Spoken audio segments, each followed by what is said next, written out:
Morning Hrithik, इतने सालों से एक ही सपना तो देख रहे हो, अभी तक तो आदत भी हो जानी चाहिए। लेकिन तुम ना अभी भी मैं कौन हूँ, कहाँ पहुंच गया, ये फेज में रहते हो। क्या हुआ, ऐसे क्या देख रहे हो? मुझे पहचाना नहीं क्या? फियांसी हूँ तुम्हारी और बहुत जल्द हमारी एंगेजमेंट भी होने वाली है। अच्छा ये तो बता दो, सपने में क्या देखा? एक लड़की थी। दिखने में कैसी है वो? Pretty, good looking, tall, hot सी, अदाओं वाली। लड़की कैसी थी? नाइटमेयर था, डरावना सपना। और तुम मुझे मेरे सपने में लड़की के बारे में पूछ रही हो? हाँ बाबा, क्योंकि मैं बहुत खुश हूँ। थैंक गॉड तुम्हारे सपने में कोई लड़की आई, क्योंकि मेरे दोस्तों को तुम पर पूरा शक था। कहते ये कैसा लड़के को तू डेट कर रही है जो दिन भर अपने काम में बिजी रहता है? इसका क्या मतलब है?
अंततः बारात आई गई। काल का कपाल पीछे मुड़कर देख रहा है। समय की महिमा तो देखो, आज उसने फिर वही रूप दिया है जो 20 साल पहले लिया था। इतिहास आज के समक्ष आकर खड़ा हो गया है। वो हमें चुनौती दे रहा है कि यह इसका अंत नहीं, प्रारंभ है। जो तुम्हारे परिवार के साथ हुआ था, मैं भूला नहीं हूँ, न तुम्हें भूलने दूंगा। प्रतिशोध होगा। कल जो अन्याय हुआ था उसका न्याय होगा। ये भैरव का वचन है।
जाओ, उस परिवार के विनाश का आवाहन कर दो। अंकल, अंकल, क्या हो रहा है? पापा, पापा देख, पापा।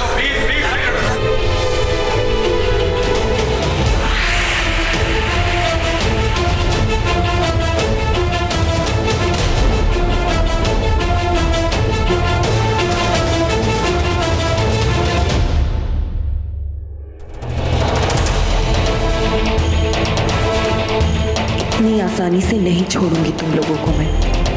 ये बंदा है कौन है? ओह माय गॉड, ये तो पापा का ये तो राव है। अरे ये तो एकदम फिट आदमी है, टेनिस चैंपियन भी है। भाई ऐसे तो हार्ट अटैक में ही होता है। नहीं नहीं नहीं, ये हार्ट अटैक नहीं है। फिर क्या है? ये किसी जहर का असर है, शायद किसी जहरीले जानवर का।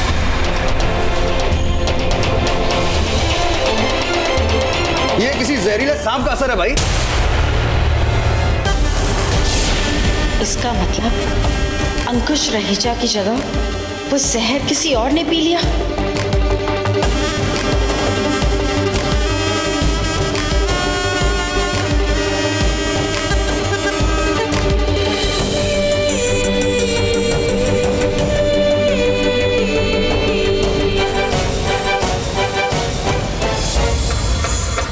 आप लोग सब शांत हो जाइए, सब शांत हो जाइए। सब कुछ अंडर कंट्रोल है, हॉस्पिटल पहुंचा दिया गया है, सब ठीक हो जाएगा।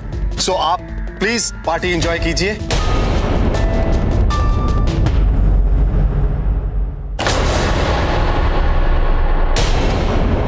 चिंता मत कीजिए, सब ठीक हो गया। ऊपर वाला भी हमारे साथ है, देखिए ना, डॉक्टर सरकार भी यहीं पे थे। अब जब इतने लोगों को बुलाया है तो फिर थोड़ी जिम्मेदारी तो हमारी बनती है ना। सांप? पर हमने तो यहाँ कोई सांप नहीं देखा। जो भी है पर बहुत जहरीला सांप था। देखा नहीं, काटते ही ऐसी हालत हो गई इनकी। पर अगर ये वाकई ही सांप था तो उसने हमला क्यों किया? मैंने तो पढ़ा है कि सांप बहुत ही शांत किस्म के होते हैं, पर अगर उन पर पहले कोई हमला करे तो वो जरूर काटते हैं। और अगर किसी से गलती हुई तो वो छोड़ते नहीं है, बदला लेकर ही रहते हैं। हो सकता है ये सांप भी बदला लेने ही आया हो।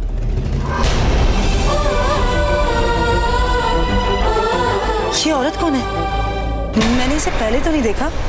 हाँ दी, मैं भी पहली बार देख रही हूँ इसको।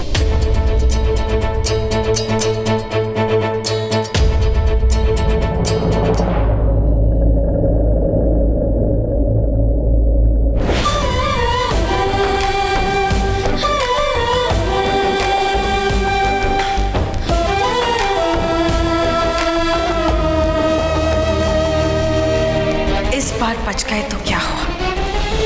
तुम्हारे लिए जहर की कमी नहीं है शेषा के पास। ऋतिक 10 मिनट में आ रहा है, वो बिल्कुल ठीक है। अब आप जो है उसकी सगाई करा लीजिए। नहीं, अब ये सगाई नहीं होगी। क्यों? क्योंकि इस सगाई से पहले हमें किसी और चीज की तैयारी करनी है। किसकी? हवन की। ये आप कैसी बातें कर रही हैं भाभी? इस तरह प्लान चेंज नहीं कर सकते हैं। मेहमानों को बुलाया जा चुका है, कार्ड पर शाम का समय छप चुका है। शाम तक कोई बचेगा तभी तो हम कुछ कर पाएंगे ना। और मेरा विश्वास है कि अगर ये हवन नहीं हुआ तो मंगनी के लिए हम में से कोई नहीं बचेगा। हल ले लो ये अमनी भाभी, तुसी भी ना अगर हवन करेंगे तो रेपुटेशन नहीं बचेगी। हम लोग ना मुंबई के मॉडर्न फैशन वाले लोगों में गिने जाते हैं। अगर हवन शवन की बातें करेंगे तो सारे मेहमान। रम्या, मेहमानों के तानों से ज्यादा मुझे अपने परिवार की जिंदगी की परवाह है। यामिनी भाभी, अगर आपको टेंशन भी हो रहा है ना तो हम लोग गॉड्स के सामने दोनों हाथ जोड़ लेते हैं। बस डंडन और डंडन, हवन शवन करने की क्या जरूरत है? रम्या, जरूरत है। 24 घंटे नहीं हुए हमें यहाँ आए, इतने में ऋतिक मरते मरते बचा। एक आदमी सांप के जहर से हमारी नजरों के सामने नीला पड़ गया, जबकि किसी को कोई सांप दिखाई नहीं दिया। अब आप भी यही सोच रहे होंगे ना कि मेरी इन बातों का कोई ताल्लुक नहीं है, हमें हवन करने की कोई जरूरत नहीं है। यार रैंकी, समझा भाभी को, इस आज के हादसे को अपने कल के साथ ना जोड़े। मेरे बीते कल से कल अच्छे से याद नहीं है क्या आपको? ये मेरा नहीं, हम सबका कल है। बस करो। कब तक इस बात को दोहराती रहोगी? कब तक? जब तक ऋतिक को पता न चले। हाँ, वैसे ही उसने यहाँ पे आते ही सवाल पूछने शुरू कर दिए हैं। क्या करूं मैं? क्या बता दूं उसको सारी बात?